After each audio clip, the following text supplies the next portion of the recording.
मैं आपको सुनाने जा रहा हूं अपनी मंडली की सदस्य दीक्षा चौधरी की लिखी कहानी एक कतरा मोहब्बत। दीक्षा महज 20 साल की हैं। राजस्थान के गंगानगर जिले के एक छोटे से गांव ततारसर की रहने वाली हैं और आजकल सीकर में रहकर इंग्लिश लिटरेचर की पढ़ाई कर रही हैं। मुझे दोपहरें हमेशा से लंबी लगती हैं, जैसे दिन इस पहर में आकर रुक ही गया हो, और इसकी चुप्पी जैसे बियाबान में कोई झील, एकदम शांत सी। मैंने पढ़ा जा रहा पन्ना मोड़कर किताब बंद की और मेज पर रख दी।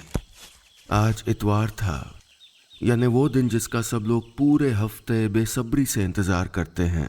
किसी का मूवी का प्लान बनता है और किसी का लॉन्ग ड्राइव का, लेकिन मेरे लिए ये सबसे लंबा और बोझिल दिन होता है। कोशिश करती हूँ कि आज के लिए भी ऑफिस का काम अपने साथ समेट लाऊं, लैपटॉप स्क्रीन में नजरें गड़ाए दिन बिता दूं, पर आज तो काम भी कब का खत्म हो चुका था। मैं उठकर रसोई में आ गई, गैस पर चाय चढ़ाई और ठंडी स्लैब पर हथेलियां टिकाए एकटक देखती रही। उबलते हुए पानी को, उसमें घुलकर अपना वजूद खोती चाय की पत्तियों को, हवा में घुलती भाप को। किचन की खिड़की के उस तरफ एक कबूतर बैठा था, एकदम गुमसुम, मेरी तरह। मुझे अपने ख्याल से कोफ्त हुई। ये उदास मन हर किसी में अपना अक्स क्यों तलाशने लगता है? क्यों हर चुप्पी अपनी सी जान पड़ती है? मैंने कप में चाय छानी और फिर से हॉल में चली आई। बीन बैग में धंसकर पहला घूंट भरा ही था कि फोन बज उठा। विराट की कॉल थी। मैंने उठाकर सीधे कहा, हाँ बोलो विराज। बोलूंगा तो मना मत करना। उसकी आवाज में जरा सी जिद थी। मना किस बात के लिए? मैंने पूछा। थिएटर में नया प्ले लगाया और मेरे पास 2 टिकट्स हैं, तो तुम। मैंने उसकी बात बीच में काटी। प्लीज विराज, तुम चले जाओ, मैं थोड़ा बिजी हूं। झूठ कहा था मैंने। मुझे कुछ काम नहीं था, पर फिर भी मैं घर में ही रहना चाहती थी। नहीं मिलना था किसी से। शामों को बाहर निकलने का ख्याल वैसे भी मुझको परेशान कर देता है। अच्छा, क्या कर रही हो? मैं कुछ जवाब देती इससे पहले ही वो बोल पड़ा। लेट मी गेस, सफाई कर चुकी हो, बैल्कनी वाले प्लांट्स की स्पेशल केयर भी हो चुकी है। अब तक तो किताब पढ़ के भी बोर हो गई होगी। सैड सॉन्ग सुन लिए या शाम के लिए बचा के रखे हैं? कहकर वो रुका, जैसे मेरे हंसने का इंतजार कर रहा हो। मैं वाकई हंसना चाहती थी कि कैसे वो हर बार मेरे बहाने पकड़ लेता था, पर हमेशा की तरह मेरे भीतर कुछ था जो रोक रहा था मेरी हंसी। यार, तुम्हें नहीं लगता प्ले वाला आइडिया बेटर है तुम्हारी इस तन्हा उदास शाम से? विराज ने फिर पूछा।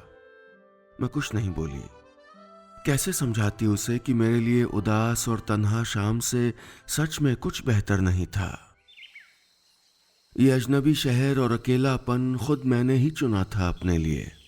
अपना शहर छोड़कर यहां नौकरी करने का फैसला मेरा अपना था। पुराने दोस्त पीछे छोड़ आई थी। ना कोई दिल के करीब था, ना कोई ऐसा जिससे सुख दुख बांटना चाहूं। लेकिन फिर विराज मेरी जिंदगी में आया। पिछले ही साल ऑफिस ज्वाइन किया था उसने। पहले दिन के औपचारिक से परिचय के बाद अक्सर ही मेरे क्यूबिकल तक चला आता था वो। तुम कब से हो यहां? मन लग जाता है अकेले? लास्ट टाइम घर कब गई थी? न जाने कितने सवाल वो पूछता रहता और मैं आधे अधूरे जवाब देती रहती। मेरे इन्हीं अधूरे जवाबों को छोड़कर वो पूरा जान गया था मुझे, लेकिन मैंने नहीं की थी कभी कोई कोशिश उसे जानने की। वो तो उसकी ही कोशिशें थीं कि कुछ ही महीनों में हम दोस्त बन गए थे। सहज रहती थी मैं उसके साथ। मन की बात ना भी बताती तो वो समझ जाता था। ऑफिस में जब भी मैं काम में उलझी थकी नजर आती, विराज चुपचाप उठकर मेरे लिए चाय ले आता। किसी दिन मुझे देर तक ऑफिस में रुकना पड़ता तो वो भी रुक जाता। तुम क्यों तंग हो रहे हो मेरे लिए? मैं कहती, लेकिन वो कहाँ सुनता था मेरी। तुम्हें क्या लगता है तुम्हारे लिए रुका हूं?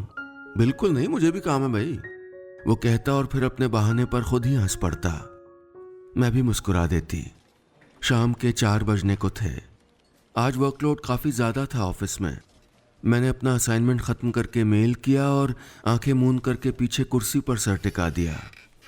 बहुत थकान महसूस कर रही थी मैं। क्या हुआ, सर में दर्द है? विराज की आवाज आई। वो एकदम मेरी कुर्सी के पीछे खड़ा था। मैं कुछ जवाब देती इससे पहले उसने दराज से मेडिकल किट निकाला और बाम निकालकर मेरे माथे पर लगाने लगी। उसकी उंगलियों के स्पर्श से कुलबुला उठी थी मैं। मुझे अचानक क्या हुआ मैं नहीं जानती, मैंने झटक दिया उसका हाथ। अरे लगाने दो ना, आराम मिलेगा, कोई जरूरत नहीं, आई एम फाइन, मैंने उसे झिड़क दिया। मेरे माथे पर चिनमिनाहट हो रही थी, जाने बाम की वजह से या उसके स्पर्श से। अच्छा बाबा, आई एम सॉरी, रिलैक्स, चाय लाता हूं तुम्हारे लिए। मेरी इतनी बेरुखी के बाद भी कितनी फिक्र थी उसे।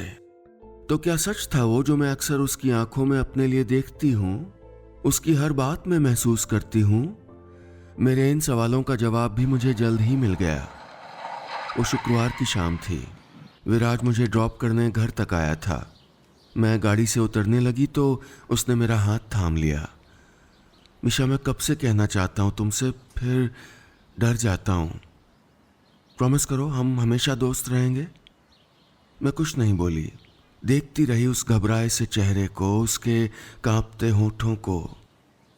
मिशा, मैं तुमसे आई लव। वो अपनी बात पूरी कर पाता कि इससे पहले ही मैं बोल पड़ी। मुझे देर हो रही है, कल मिलते हैं। मैं उसके हाथ से अपना हाथ छुड़ाकर गाड़ी से उतर गई। तेज कदमों से अपने घर की तरफ बढ़ते हुए मैं महसूस कर रही थी उसकी नज़रों का मेरी पीठ पर गड़े होना। वो नजरें जिनमें मायूसी आज मैंने सौंपी थी, जिनमें मेरे लिए बेशुमार प्यार था और जिनसे मैं भाग जाना चाहती थी, दूर, बहुत दूर। नहीं चाहती कि जिंदगी को एक मौका और दूं, अतीत को दोहराने का मौका। मैं विराज की बात को अनसुना करके दूर चली आई थी, पर मन को सुकून अब भी नहीं था। कमरे में अंधेरा किए बैठी थी मैं। मुझे वो सारी बातें याद आ रही थीं जिन्हें मैं भुला देना चाहती थी। 2 साल पहले का वक्त जहन में ताज़ा होने लगा था।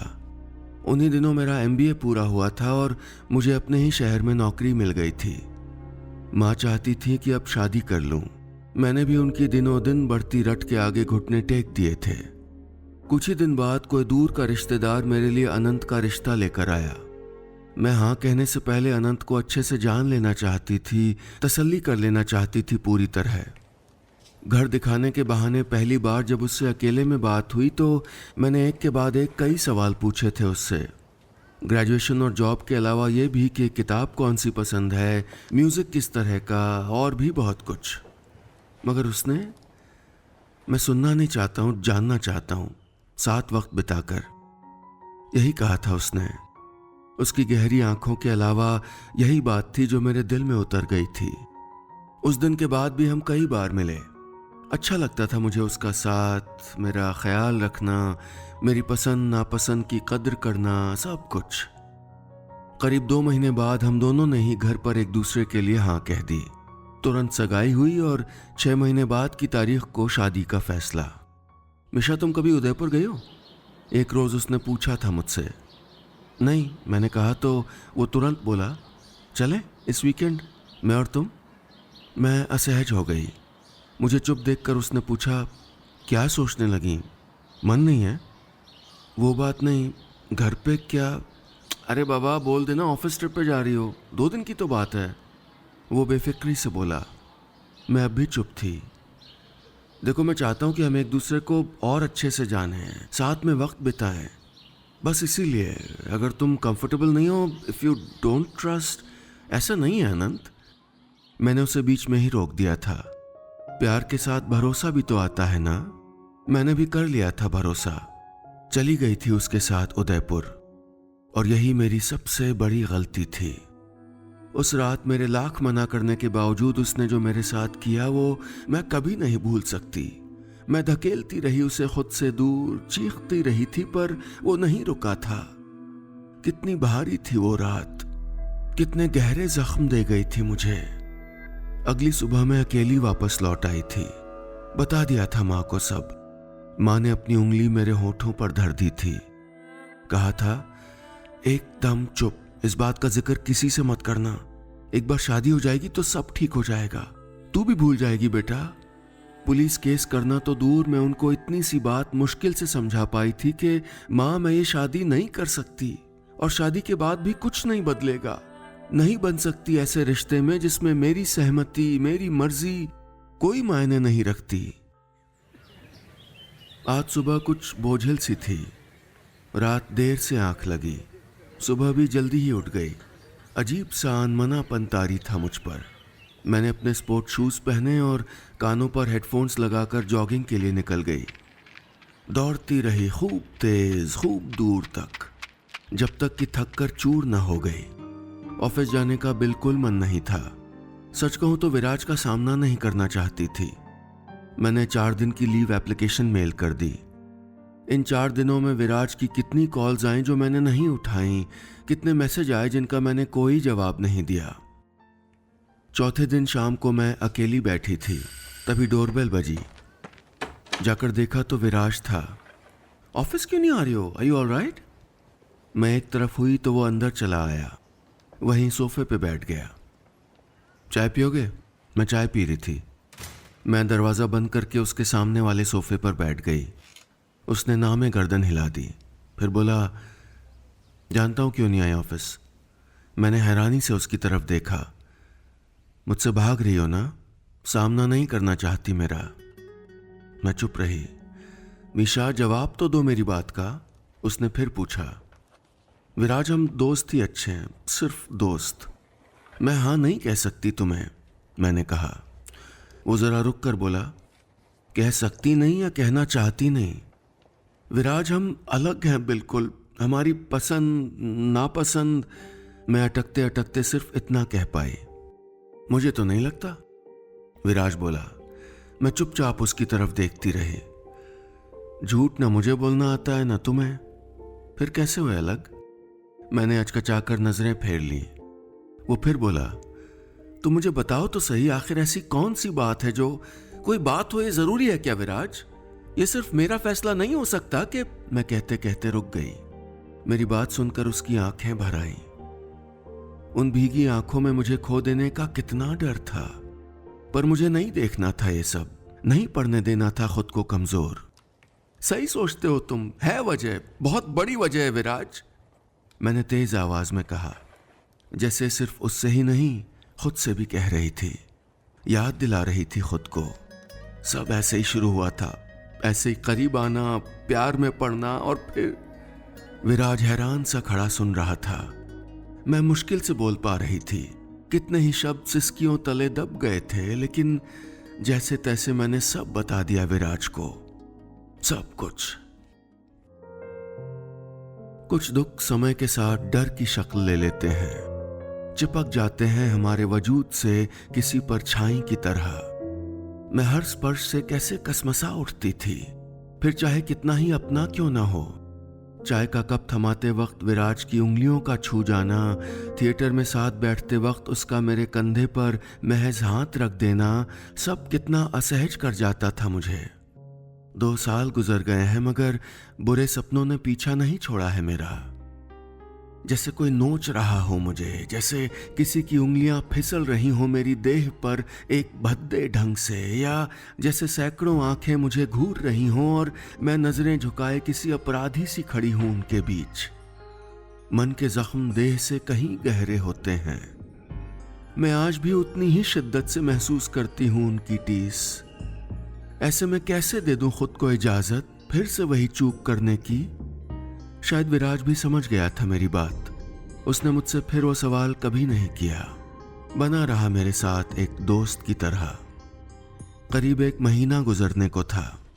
विराज पहले की ही तरह ऑफिस में मेरे साथ बहुत सारा वक्त बिताता, वीकेंड्स पर जिद करके मेरे घर चला आता। कभी कभी मुझे अच्छा लगता था उसका होना। अपना अकेलापन, अपने डर कुछ समय के लिए भूल जाती थी मैं। उस रोज वो दराज से एक पुराना एल्बम खोज लाया था। मेरे स्कूल की, कॉलेज की तस्वीरें देखने लगा। कोई कंपटीशन जीतकर हाथ में प्राइज लिए, किसी में दोस्तों के साथ तो किसी में माँ के साथ। मुझे लगा जैसे वो मेरी नहीं किसी और की तस्वीरें हों। विराज एल्बम बंद करते हुए एकदम संजीदा लहजे में बोला, मुस्कुराती हुई मिशा अच्छी लगती है, वैसी ही हो जाओ ना फिर से। मेरी आंखें डबडबा गईं। फिर से? पॉसिबल है क्या? क्यों पॉसिबल नहीं है? पॉसिबल तो सब कुछ है। हादसों को भुलाना पड़ता है मिशा, मौका देना पड़ता है। खुद को, लोगों को, सब एक जैसे नहीं होते। मैंने उसके चेहरे की तरफ देखा। दिल चाह रहा था कि मान जाऊं उसकी बात, उसकी कही हर बात पर भरोसा कर लूं, लेकिन कब तक कर पाऊंगी?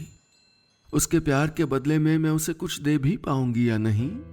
मुझे खुद पर भरोसा नहीं होता। कितना ओछा, कितना छोटा है ना मेरा ये अविश्वास।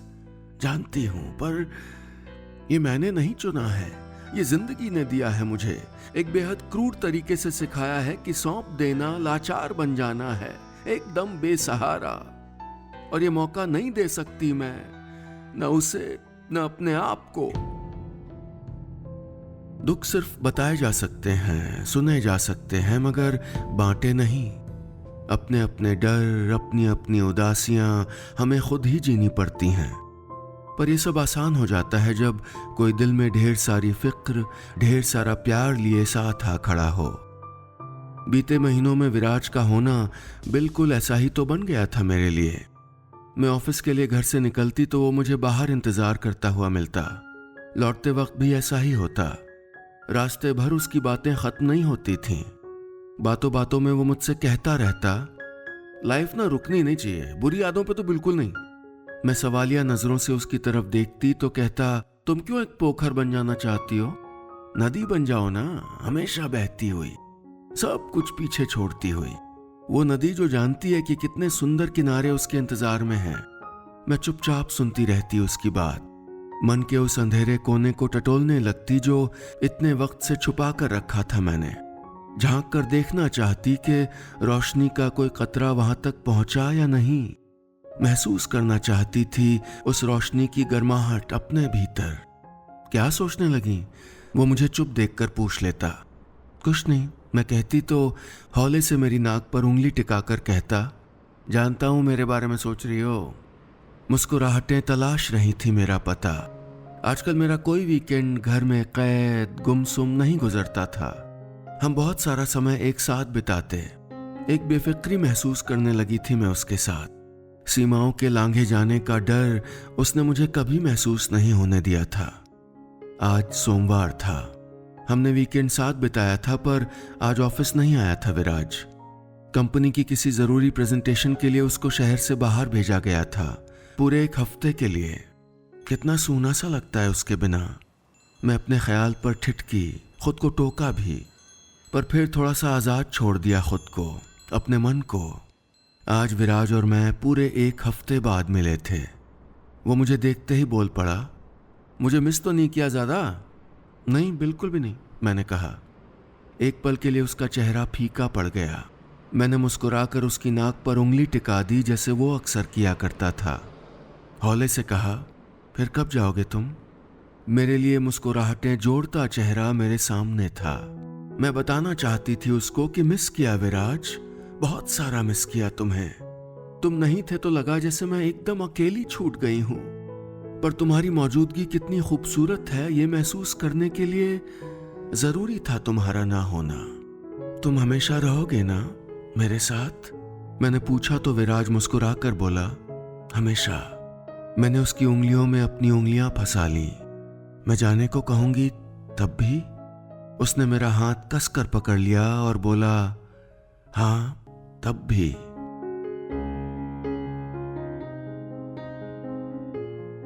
बस इतनी सी थी ये कहानी।